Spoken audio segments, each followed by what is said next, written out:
Time now for yours truly, Johnny Dollar.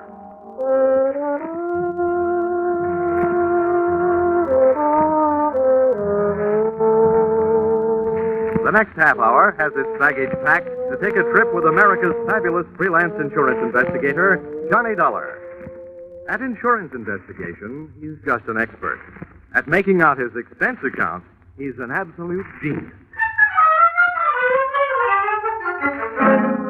Expense account submitted by Special Investigator Johnny Dollar to Frederick Kimball, General Manager, Fine Arts Insurers Incorporated, New York, New York.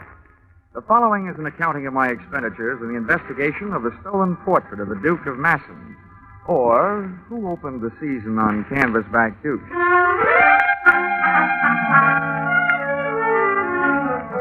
Expense account, item 1, $350, plane fare, New York to London.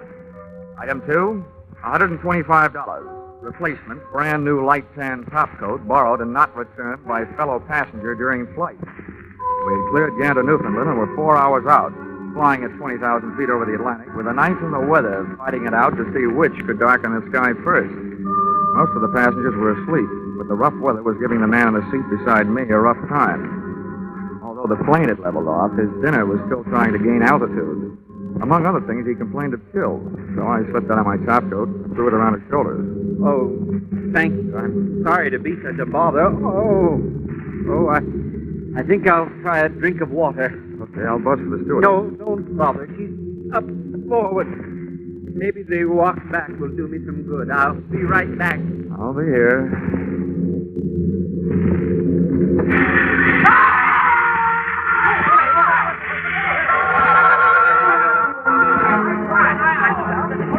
My seatmate had carried his constitutional too far. He stepped out for a breath of fresh air.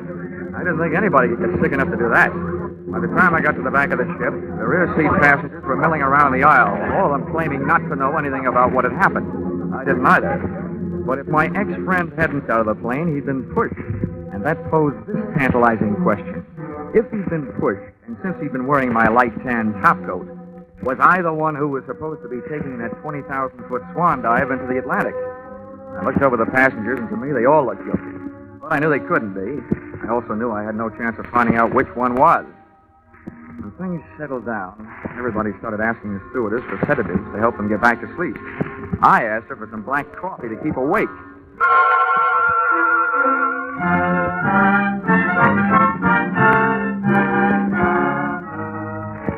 By 4 o'clock the next afternoon, I was in good health in London and in the office of your policyholder, Dexter Morley. Yes, I've been expecting you, Dollar. Your company cabled that you were coming. Very generous of them to send you all the way over here to help. The way I have to pad my expense account to make an honest living. Don't ever accuse my clients of generosity. Oh? Oh, no. They aren't being soft-hearted benefactors. They're being hard-headed businessmen. If that painting stays lost, it'll cost them $250,000. Well, I'd better brief you from the beginning. Oh, if I yawn during your story, Morley, don't mind. I'm just sleepy. I see. Very well, I'll make it brief, Dollar.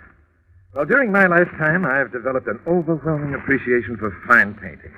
Unfortunately, I have not been able to develop the fortune that should go with it. As a result, I haven't only not been able to paint great paintings, I've not been able to afford to travel to the museums around the world where the great masterpieces hang. I guess there must be a lot of people stuck in the same fix. Exactly, and that's what gave birth to my plan. I have organized what you might call the Masterpiece of the Month Club. Its members are 12 of the top museums and galleries in the world. This plan calls for them to rotate their most famous paintings. In other words, if the people can't afford to come to the pictures, my scheme brings the pictures to the people. A new one, every month. Oh, that's very interesting, Mr. Morley. But let's talk about the one that got away. Oh, yes, of course. I was merely outlining the background of this case to delineate my responsibility in the matter. Well, so now we know that you feel personally responsible for the loss of the painting, even though it's well insured. Mr. Dollar, no amount of money can get that picture repainted by the man who originally painted it. The artist, Bonnet, has been dead for more than 300 years. Oh, a real gone guy. Well, if we fail to recover Bonnet's masterpiece, the Duke of Massen, it would not only be a tremendous shock, but also a tremendous loss to the world of art. Further, it would ruin my reputation. The very first painting to be loaned arrives here in London from Paris 4 days ago. And the first night after I deliver it to the museum, it is stolen off their wall. Okay, Mr. Morley. So much for the story. Where's the museum? It's the New Art Gallery at Coventry. Here's the address. I won't be able to accompany you myself as I'm flying across the channel immediately to try to calm the officials in Paris, the ones who loaned the stolen painting. They've been calling incessantly. I'll phone my assistant, Miss Harding, to meet you at the main entrance in the museum. Let's say 45 minutes? Okay. Tell her I'll be the man asleep on the step.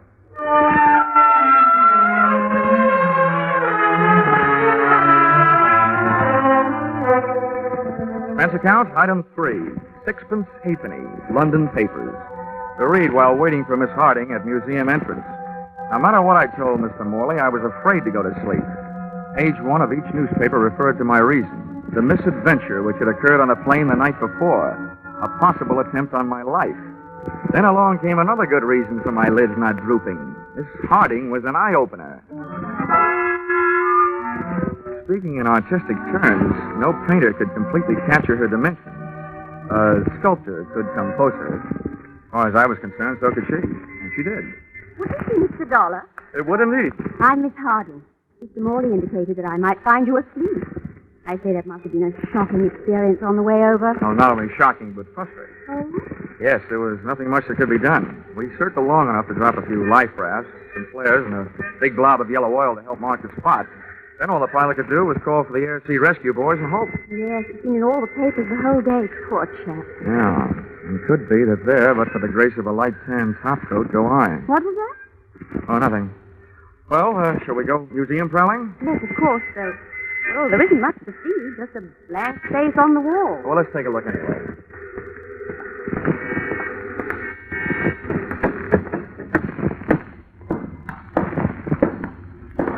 Hey, did you say a blank space on the wall? Why, yes. You mean they stole the painting frame and all? Indeed, they did. Oh. Art thieves are doing things the hard way these days. Usually they just cut the painting out of the frame, stick it under the coat, and make a getaway. Yes, Mr. Dollar, I know. But perhaps this job was done by a beginner, or perhaps the burglar was interrupted and had to make a run for it, frame and all. There are infinite possibilities. Yes, infinite. Thanks. Mr. Dollar, frankly, I think this trip here to the museum is an utter waste of time. I've gone over the whole situation with a gentleman from Scotland Yard. There isn't so much as a single fingerprint. Miss Harding, I have yet to solve the case with a fingerprint. Sorry, I forgot. Men just can't stand to see any show of efficiency in a woman. Oh, I wouldn't say that. It's according to what they find their efficiency. I'm speaking of business. Mr. Dollar, I'm sure that I can save you a great deal of trouble. I've already done an extraordinary amount of research on this case. Well, be careful what you tell me, Miss Harding. At this point, I confuse easily. Mr. Dollar, a child can understand what I have to tell you. Sometimes a wide-awake child is better than a sleepy man. But go ahead. Now, this is the case, right here. No. There. You see? A blank wall. Now, Mr. Dollar, of the 12 foremost art thieves in London, I have discovered that 9 are currently in prison. 1 is in hospital after falling 4 stories off a roof, and the other 2 are at large and may be found residing at the addresses I have here. Hey, you sound more like a patron of the criminal courts than you do of the arts. The entire subject of criminology fascinates me. Now, have you seen enough of your blank wall? Yep, things are blank enough. Give me those addresses. And while you're at it, maybe you better give me yours. Mr. Dollar, you don't think I look suspicious? Oh, no. Delicious.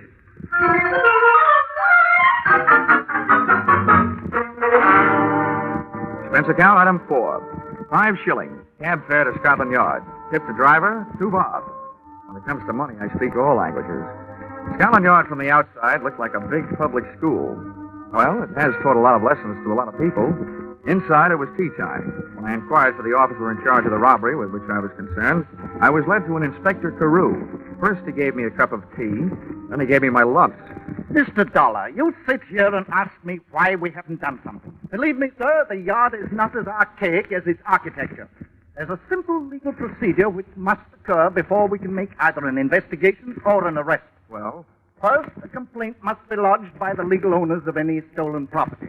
At that point, and at that point only, are we allowed to act. You mean nobody called for help? Well, naturally, when the museum discovered the painting gone, they immediately rang us up. We went to court to gather primary evidence. Unfortunately, there was none. Well, what about the owners of the painting, the museum in Paris? As yet, we've heard nothing. We expect to momentarily.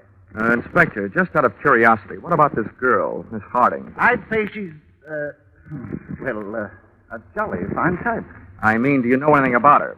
I say, didn't you Yanks carry off enough of our girls after the war? I'm not in the importing business. I mean, is she known to you professionally? What? You suspect her? Well, not particularly, but she did give me this list. In her opinion, this is the who's who and where they are of your city's light-fingered art lovers. Let me see it. Well, Quite complete and quite accurate. Hardly the work of an amateur. Where in the world would a young lady like Miss Harding come into such information? that, Inspector Carew, is exactly what I'm driving at.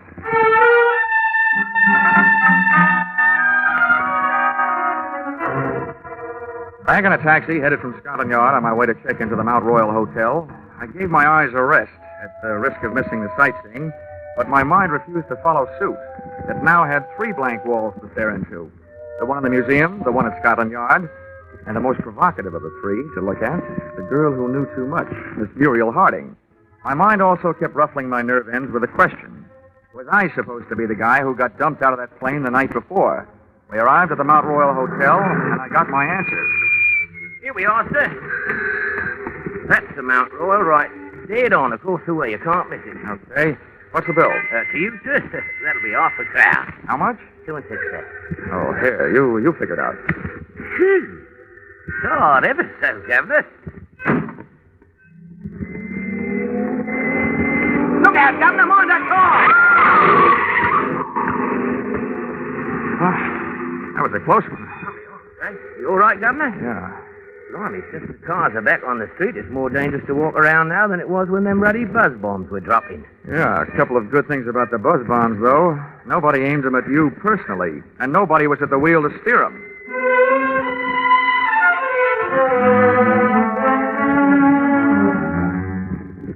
That made it official.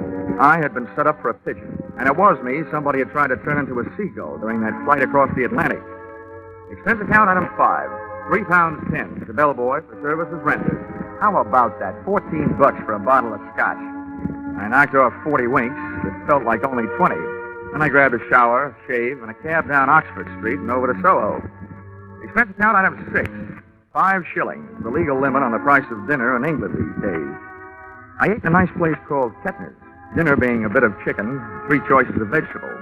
Brussels sprouts boiled, Brussels sprouts creamed, and Brussels sprouts roasted. For dessert, I looked at the names and addresses of Miss Harding's 2 candidates for the boys most likely to have succeeded in swiping the missing portrait of the Duke of Massen. I was in the right district for one of them. I found myself in a dark and lonely mews. That may sound good to you, but in Soho, a mews is still only a place fit for ash cans and cats. I groped my way up the stairs to the address of the number 1 boy on Miss Harding's list. On the top step, I was breathing hard. It wasn't all from the climb. I clenched my teeth, my knuckles, and knocked on the door. Then I broke roll 2, the basic instructions for the working snoop. I opened the door. That lock never went to Yale. The door of a wood-burning stove across the room was open, the flames erratically painting the walls with orange light, then erasing them back into black darkness. I finally dared to breathe. Then I saw what I was looking for, lying on a table, its edges curled upward. An oil painting of a guy with short breeches and a long face. I started forward, but something barred my foot. I stared down at the floor in front of me. First it was pitch black. Then the light from the stove flared up, and I saw that the object was what I thought it was, and hoped it wasn't. A man, wearing his head, and I don't mean his hair, parted in the middle. I rushed across the room, flipped the lid off the top of the stove to give me more light, and looked for a telephone. There was none in the room with a corpse, so I tried the door of the next room. And the door I was trying started erupting.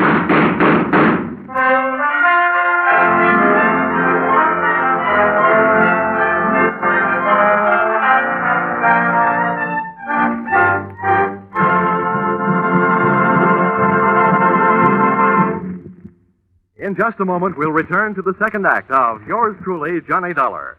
And now, back to Yours Truly, Johnny Dollar.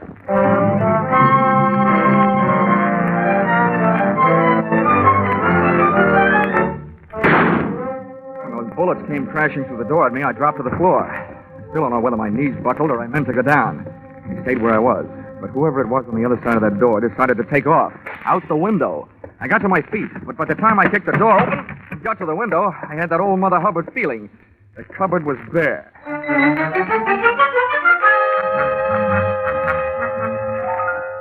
And that's what I'm doing here in your flat, Miss Harding. After my little adventure, the first thing I did was to call the police. And the second was to come here to call on you, the girl who steered me into that shooting gallery. Well, you needn't sound so annoyed at me. Of course, I advised you to go there, but after all, it was your duty. And you did recover the picture. And almost lost my health doing it for the third time. Really? Yes, really. First, somebody tried to make a seagoing paratrooper out of me. Then they tried to make me part of the pavement by running me down with an auto. And now tonight, somebody on the other side of a door tries to turn it into my personal copy of the Pearly Gate. That's really enough for me. Mr. Dollar, where is the painting now? At Scotland Yard. And now let's change the subject back. What's bothering me is bothering me plenty. I want to know who didn't want me to find that picture and why. Why, it seems elementary. Thank you, Dr. Watson. The thief naturally didn't want you to find it. Miss Harding, please. When I got shot at, the apparent thief was dead. Well, they do have henchmen, you know. If he was killed by an accomplice, why did the killer leave the painting? I'd have no way of knowing. Of that, I'm still not sure. Oh, really, Mr. Dollar, come off it. You hardly suspect me. I suspect you less if you'd stop saying that. At this point, I suspect everyone. Even Dexter Morley, of dreaming up this whole painting of the month scheme to bring those paintings within stealing distance. Oh, but that's utterly Yes, ridiculous. I know. If that was the plan, he'd wait until he had more than one picture on the road to steal. That's why I don't suspect him. Well, frankly, I don't see why you continue to worry. After all, your part of the job is done, isn't it? Yeah, I suppose you're right. But I still have a yearning burning deep down inside of me to break somebody's neck. Mind if I use your phone? Of course not. Help yourself. Thanks.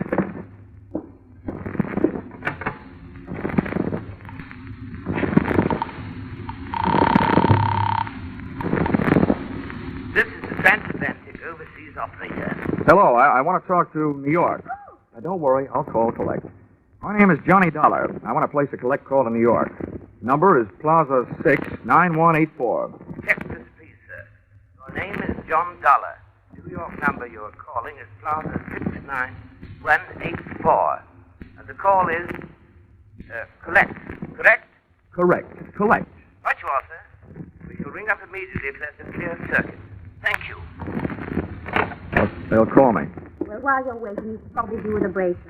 Do you care for a drink?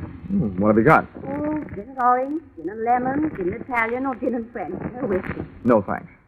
Well, come and sit down over here. Very restful. Much more restful in the eyes where I am. Here, I can have a better look at you. However, Well, Mr. Dollar, you can be charming. Do you mind if I change the mistress of Johnny? It sounds much more fun. I'll swap you one Johnny for every Muriel you let me use. It's a bargain. Now, tell me about yourself. Your line of work fascinates me. I'm an absolute bug on criminology. At the moment, Muriel, that happens to be my unfavorite subject. Let's talk about you. Where shall I begin? Just after the age of 21? You're a saucy type. At the age of 21, I was serving in the WAF, Huh? the Women's Air Force. Oh, you must have had a lot of exciting adventures. Rather. What was the most exciting? Oh, I think perhaps the night the young U.S. Air Force captain kissed. Oh, one of the boys of the wild blue yonder. Maybe it was the blue of your eyes that made him wild. Johnny. I know how he must have felt. Gee, Johnny.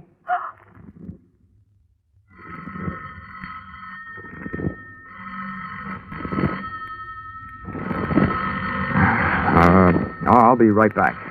All right, darling. Hello? Are you there? Are you there? Of course I'm here. Mr. Dollar? That's right. We're ready with your call to New York. The signal at the end of 3 minutes. Are you ready to talk? The minute you stop. Right you are, sir. Carry on. Hello? Hello? Is this the Fine Arts Insurers? I want to talk to Mr. Kimball. Yes, Dollar. I'm on the line. Go ahead. Well, you can stop worrying, Kimball. I got the painting back. You say you did get it back? That's right. It's safe. All you'll have to pay is the price of a new frame. But that you say, what happened to the frame? Well, the guy who swiped it took the painting out of the frame. I don't know where it is. Well, ask the culprit what he did with it. I can't. He's dead. Well, then look for it. That frame itself is worth $10,000. It was insured along with the painting. Okay, Fred. Don't blow out any bridge work. I'll look around for it. Give it everything you've got, Dollar. Ain't too near doing that already. What'd you say? Okay, Fred, I'll cable you what happened. Goodbye. Well, Muriel, vacation's over. I just got put back to work. I gather from your conversation you want to send you chasing off into the night to look for the picture frame. Yeah, that's it. Oh, it's ridiculous. These have probably already found it somewhere in that fellow's flat. I'll check that. But my work is personal service. Oh, must you go, Johnny? It's only 10:30. Couldn't you put it off till morning? Well, there's nothing I'd like better, but... Couldn't you stay even for a little while? Well, just long enough to calm my nerves.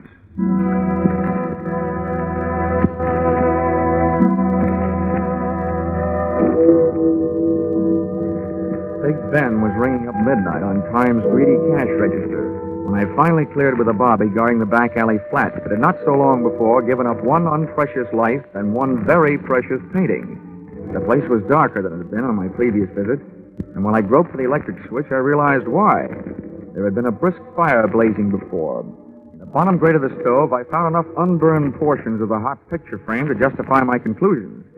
And I found something else that came under the category of hot rocks. Expense account, item 7. Cab fare to the office of Dexter Morley.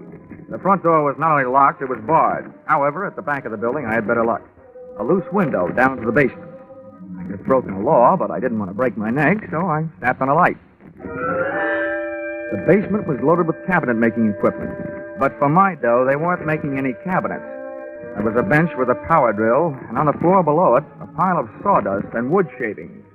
That was normal enough, but the sawdust pile was glinting with tiny specks of crystallized glue. With what I had now, all I had to find was Dexter Morley. He made that easy. He found me. Stay down there, Dollar. Right where you are. Well, welcome home from that trip to Paris you didn't take. That gun in your hand suggests that I'm right about one thing, anyway. Yes, and what would that be? That whoever took those shots at me earlier tonight was probably not an Englishman. The bobbies over here don't carry guns, which makes most English mugs afraid to. You're an American. That's interesting, but hardly valuable. I've got some more. How valuable is this? I think you're in on, or at the head of, a very high-class smuggling racket. And I think you set up that painting of the month scheme of yours to establish just about the neatest method of smuggling that I've ever heard of. You're very generous, but I know how I operate, so what you could tell me about it could do nothing more than bore me. What I want from you are the diamonds. Maybe I can trade you. Some diamonds for some answers. You're in no position to bargain. Give me the diamonds or I'll shoot you and take them off you. No, wait a minute. I'd better explain my bargaining position. And I think you'll admit it's not the worst. Since you must have followed me here, you know I took a cab from the murder flat. One without a taillight, so you don't have the number. But, brother, I do. And the diamonds are jammed down behind its back seat. Now, let's bargain. Why, you... All right. What do you want to know? Just let me do the guessing, and check me if I'm wrong. You set up a chain of famous paintings which would move around the world through your branch offices. As each one passed through your hands here, the frame was to be dismantled and holes bored in it at the joints for the purpose of smuggling diamonds. Right so far? Yes, Dollar, right. But remember, the more you are right about, the worse it is for me. So naturally, the worse it is for you. We'll take care of that later. This scheme of yours is fascinating. The stuff moves around the world in the picture frames, under official armed guard, and enjoying virtual diplomatic immunity through customs. It's great. It would have been great if it hadn't been for that heavy-handed oaf. Oh, that fills in a missing link. From out of the night comes a burglar, steals your first loaded picture, shoves the frame into his stove to get rid of it. You arrive, cream him with your gun, then I arrive, interrupting you before you get what you want out of the burning frame, and then... You saw what happened to him when he resisted me, Dollar. But now you must realize that I won't hesitate a moment. It works the other way, doesn't it? You kill me, who tells you the number of that taxi? And without it, you'll never get your diamond. There are ways. Keep your hands behind you. Painful. I thought so. Your head will wear out before this gun barrel does. Now, feel more like talking? Just enough to tell you one more thing. You can tell that blonde accomplice of yours I was onto her from the start. Johnny, what do you mean? What? Ow! Don't shoot back!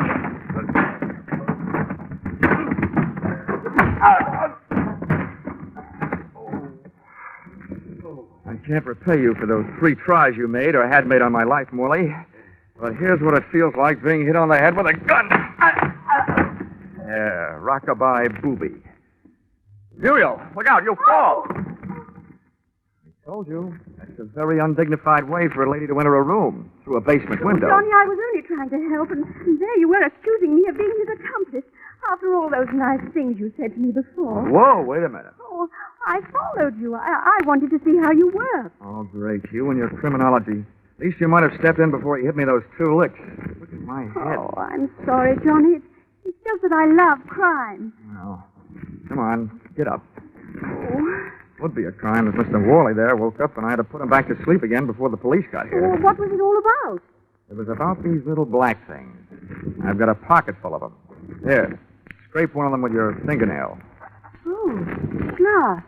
Honey, that's the kind of glass a fellow hands his girl when he wants to be engaged to marry her. Johnny, darling, you mean... Yes, I mean only that they're diamonds.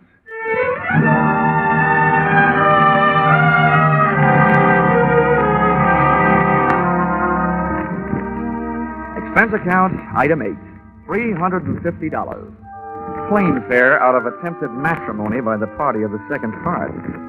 Item 9, $25. Gift to Muriel Harding. 2 books, one on the art of crime, the other on the art of cookery, in the hopes that the latter might attract her to the pursuit of a more womanly hobby. Item 10, 10 cents. Roma Seltzer. Purchased upon landing at Gander, Newfoundland.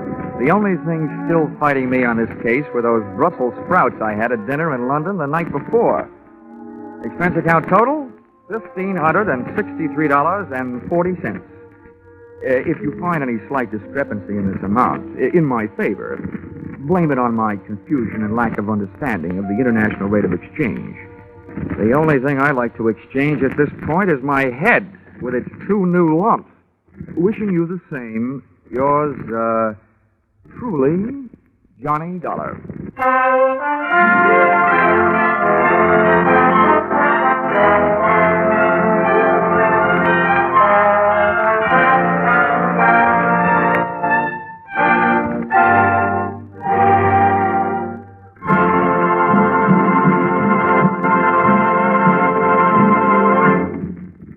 In just a moment, more about Johnny Dollar.